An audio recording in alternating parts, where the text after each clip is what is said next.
Let's start with Jorge Masvidal, Mr. 305 from Miami, and the call-outs are there. He's talking about getting together with Gilbert Burns. He's calling out Leon Edwards. Here's the quote. I mean, bleep, Durinho is calling me out. If we can make it pop with Durinho or Leon, any one of these guys that gets me closer to the belt, I don't care how many fights I have to take.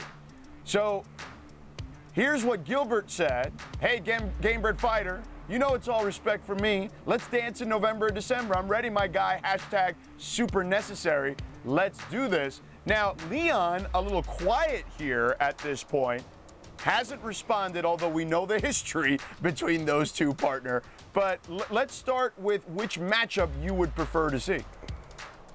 Well, let's start with Leon, and I'll tell you why. Leon's in one of two camps, okay? Either he does not realize that he is in a fight. He is in a fight right now with the fellow contenders at 170 pounds for headlines, for ratings, for the mandate of the masses, for the popularity, and ultimately his name on a contract. Or it's that George, he doesn't know he's in a fight, or he's got an ace up his sleeve. He's already been called. He's already been notified. Let Colby and Kamaru take care of business. We'll then announce that you're the #1 contender. He is that quiet. He is so quiet and so unaware of his surroundings, assumingly, that I have to consider maybe he knows something the rest of us don't. I like what Gilbert Burns is doing, by the way. And you got plenty of guys out there banging their chest and saying, I'll fight anybody and give me this match. Burns actually means it. The way Burns got a title shot in the first place, and the reason he actually went off as the favorite at the last minute against Usman is so many people liked him because they liked how busy he stayed. Burns got in there 4 times just during the pandemic, and I bring that to you because you couldn't turn around without Burns making that walk. And he was doing main event fights. He was training for 5 rounds. He was taking on the top guys. So when Burns calls out Masvidal, he really does mean it. This isn't some kind of cash grab. I got to also tell you in Masvidal's defense, I spoke with Masvidal's management. This is exactly what they told me even in private. They said he will take any fight as long as it puts him back on the path to return to a championship match, which, by the way, George, isn't that far away if Colby upsets Usman or anybody else is to upset Usman. I don't know that it's realistic that Masvidal is going to see Usman part 3 when the first 2 were not competitive in the least. However, you get a little new blood in there at the very top. The contenders get to have a little bit of a fresh path themselves. Well, it's fascinating because in this interview, he also talked or was asked about Colby Covington, and he said, I'm not going to give him any more shine.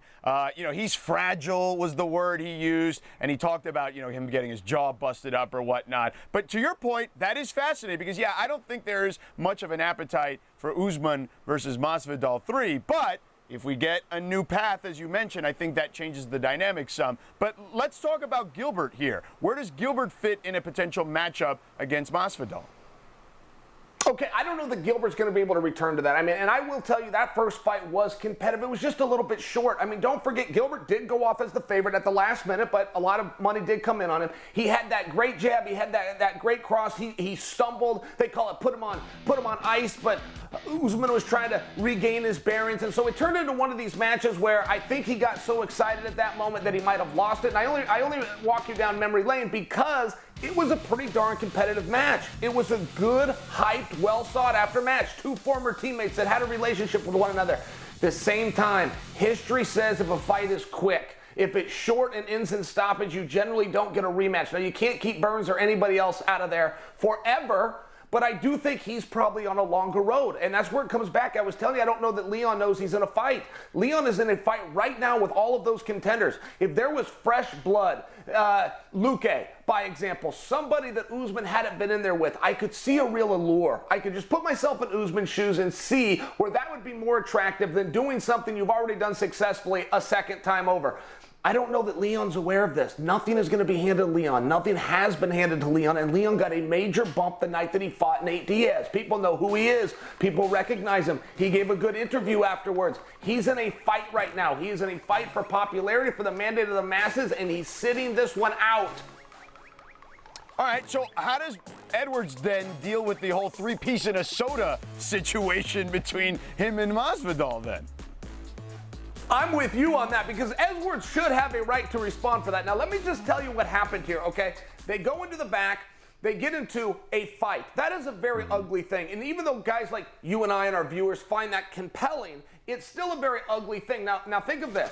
When Leon got hit. The three-piece in Minnesota by Usman caught on somebody's iPhone, something backstage. It was very organic. If the UFC rewarded that by making that a main event fight, and that would have been huge. They've got the footage. It is compelling. It is interesting. Everybody watched it. Would have been big money. The UFC passed on it. And the reason they did that, they did not want to start any kind of a precedence where you come out and you reward bad behavior. Otherwise, you're going to have these buffoons going around throwing punches at one another and just making sure that somebody films it and puts it up on Twitter. I mean, right, it's one of those things. Now, that doesn't mean once a little bit of time goes by, I do feel we are going to see that match at some point. I do feel that Leon deserves that match at some point, but don't forget, Masvidal is the sport's second biggest star. Look, it goes Conor McGregor, George Masvidal. Make no mistake about that, whether they're coming off of losses or not. So if you want to be in there with Masvidal, you've also got to be a good partner. You got to be somebody that can meet him halfway, and I don't feel as Leon is doing that just yet.